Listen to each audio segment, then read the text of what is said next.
Today, we'll see two sisters attempt to survive an entire night trapped in a swimming pool, but there's a twist. Make sure to watch until the end to see if they will complete the challenge.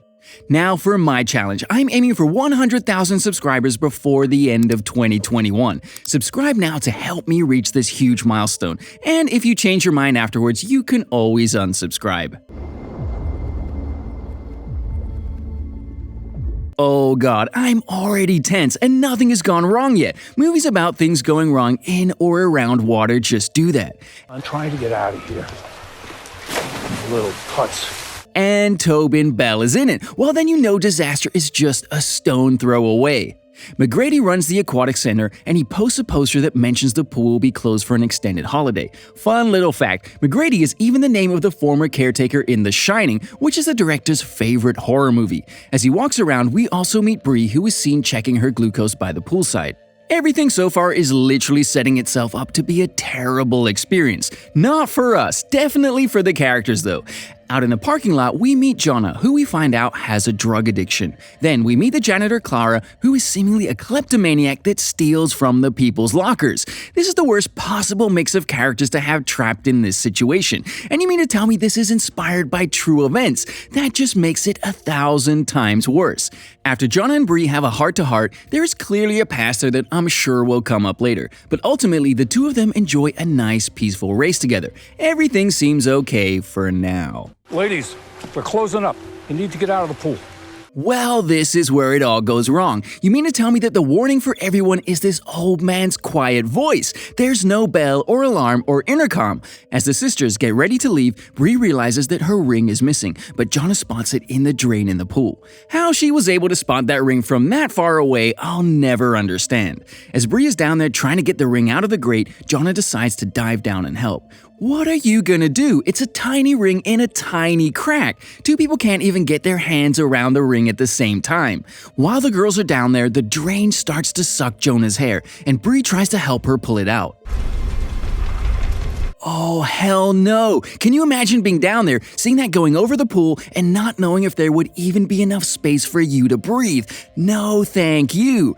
The two of them finally get free, but it's too late for them. The cover closes with a bang, and the two of them come to the surface with just enough space for their heads to fit. They try to lift the cover off, but it's too heavy for them. They even try to swim to the other side and try to move it even the slightest bit, but the cover is secured too tightly. As they continue to swim around and look for a weak spot, Jonna notices a little opening in the middle of the cover. Now they're on the search for something to make the hole wider. Bree finds a cover plate for one of the pumps, but it doesn't come close to helping. What do you think the worst way to die would be? Quit being morbid. Starvation. Drowning. Stop. She's not wrong. Drowning would be absolutely terrifying, but I love how she's just pushing Bree bit by bit. Bree is doing a great job of keeping cool, calm, and collected through the situation. But if I were in their situation, I'd definitely be more of a Jonna. As the two sisters talk, we realize that there is some tension between Bree and Jonna. Jonna is upset with Bree for leaving while she was in rehab, but Bree just found out that Jonna is the one that threw the ring into the pool in the first place. Use her as a flotation device. Soon after, Bree's phone rings from outside the pool and we get a glimpse of David, who is Bree's fiancé. He leaves her a message saying that he'll be late that night. So David is off the table for potential rescue, but this just looks grim all the way around. Great. Jonna must be my spirit animal. You can literally watch her face and tell that she's just going through all of this like, this is great, just great. Bree's phone rings again and Bree assumes that David is getting worried, so he'll be coming to the rescue. How does she know that it's even David? She's so confident that no one else in the world would possibly want to call her. Meanwhile, it could be someone really worried about her factory car warranty that's been calling her this whole time. Jonna notices that Bree looks weak, and when she asks about it, Bree mentions to her that she found out that she's diabetic now. What? Nice to know these things ahead of time, right? Now Clara is seen back on the premises. Nice to know someone is still there. Kinda wish it was anyone else. Bree and Jonna end up talking about the night that Bree got the burn scars on her arm. We find out that their dad came home drunk one night, lit a cigarette, and then passed out. As the flames spread, Bree tried to wake up her burning dad, but in the process she got burned. Once they share this experience, they can hear Clara coming into the pool area to clean. Once Clara sees that they are trapped in the pool, she proceeds to turn turn off the security cameras and she begins to toy with the sisters. Miss, please, there's no reason to do this. There's always a reason for everything. So, is she just maniacal and having fun with them before she kills them, or is she trying to steal their identity before she leaves them to die? Either way, she's obviously not gonna help them. She's got that crazy look in her eyes.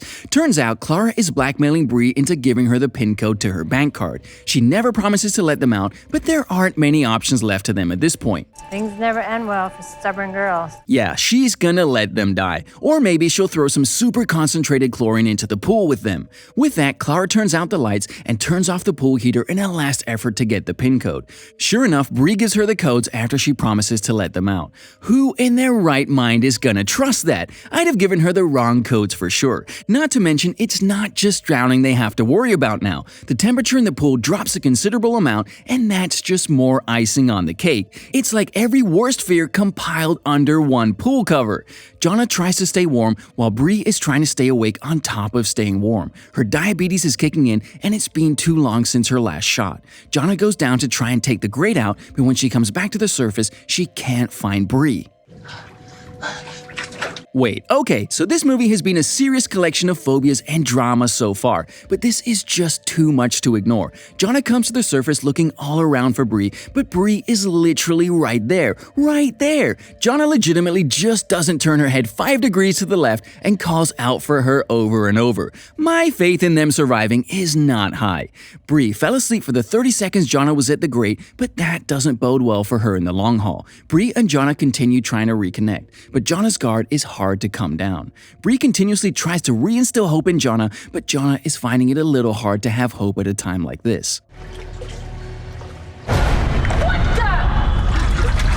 How long have you been there for? A while now. This crazy woman just gets crazier with every second. She went from being a poor woman on parole hoping to use her second chance to this egotistical maniac that keeps toying with 2 women's lives. The character progression of her in the 7 minutes she's been on screen is phenomenal. Jonna tries to explain to Clara that Bree is diabetic and she needs her shot, but Clara isn't believing any of it. For someone that was probably only in prison for a minor crime, she sure is okay with letting them die painfully slow. She obviously has a stealing problem, so I doubt she was in prison for murder or anything hardcore. The last thing she should want is to have their death on her hands. The cameras already picked up that she was there in the beginning, stealing from their purses. At least if she saves them, she'll be looked at as a hero. I might just leave you both in there to die. Why don't you just leave them alone then? Let them die in peace. As Clara leaves them there again, Jonna grabs the piece of cover that they were using to try and cut their way out, and she prepares to use it as a weapon against Clara. How she plans to use it on her is beyond me. Is she just gonna ask her politely to come down to the hole in the cover? Well, apparently that's exactly what she does, and Clara complies. I can't believe that actually worked, but what does she really think that's gonna do for them? Sure enough, Clara decides to retaliate and she turns the cleaning system on. Loads of chlorine are being pumped into the pool, which burns the girls' eyes and makes it hard for them to breathe. Once Clara has asserted her dominance, she makes sure the girls understand who's in charge here. Next, she demands that the girls give her Bree's engagement ring. Once Bree gives her the engagement ring, Clara agrees to let them out once she's good and ready. Bree is not happy with Jonna, and she decides that she wants some alone time away from her, so she swims to the other side of the pool.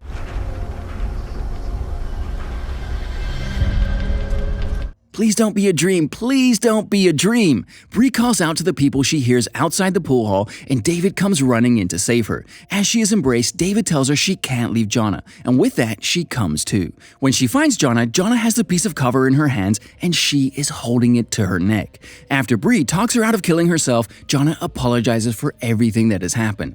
Honestly, I think they'll for sure come out of this better than ever. They just have to make it out. Meanwhile, Clara listens to the voicemails that David is leaving Bree, and she starts to have a change of heart. She tries to explain that she really isn't one of the monsters that they thought she was. How else could they see her? She's been torturing them nonstop for hours, and she's ready to let them die down there. They're supposed to see her as a glorified angel? After a heart-to-heart where the girls tell Clara that they have a new appreciation for life and each other, Clara says that she's going to open the cover. As Clara puts in the code, she finds out that McGrady has changed the code. I got a problem. I'll say you do. You should have called someone hours ago. Jonna asks Clara what they're supposed to do now, and Clara tells him that they're on their own. After Bree tells her to call the cops, Clara says that she can't afford to go to jail again, and with that, Clara leaves the pool hall. As the girls try their best to hold on to what bit of energy and warmth they have left, Bree has a confession for Jonna. Bree admits that she knew what their father was doing to Jonna, and the night the fire started, she held him down. He tried to get up, but I held him down.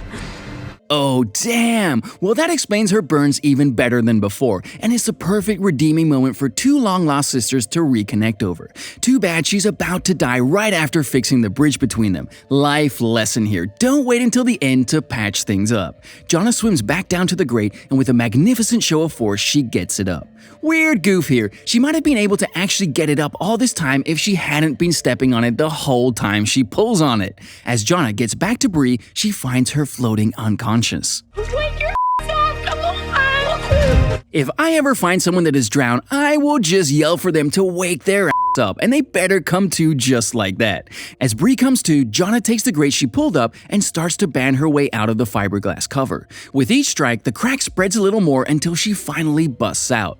As she pulls Bree out of the pool, she runs over to get Bree's insulin shot, and she hopes that that is enough to pull her out of what looks like a mini coma. All in all, there are too many factors going against Bree here that it would be surprising if she just woke up like that. But sure enough, she does. What are you doing? Seriously, what are you doing? You could have been halfway out of the state by now. Did she really come back just to finish the job? She was already on camera as the last person to be in contact with them. Just run. Even Jonna is looking at her like, really? As Clara steps forward towards Jonna, she realizes that she can't pull the trigger, and she gives Jonna Bree's engagement ring. After Jonna calls for help, she tells Clara to get out of there, and she runs. She could have just been gone this whole time. Why did she come back? Once Bree wakes up, she is on a gurney, and Jonna is standing over her. Once Jonna gives Bree her ring back, the two sisters hug as Bree is wheeled out of the pool area, and the credits roll. This entire film was shot in only 14 days, which is impressive considering how much of that time these girls really had to spend trapped in a pool beneath a covering. All in all, they did a great job creating a tense environment for us to experience. The tension of being trapped in the pool was already enough for me, but Clara gave that extra sense of danger that if they somehow survived one thing, the other would get them. I definitely recommend giving this film a try. Thank you so much for watching the video, and I hope you enjoyed it. Don't forget to like and subscribe for more videos if you like this one. Drop a comment down below of what movie you'd like me to watch next, and I'll see you in the next video.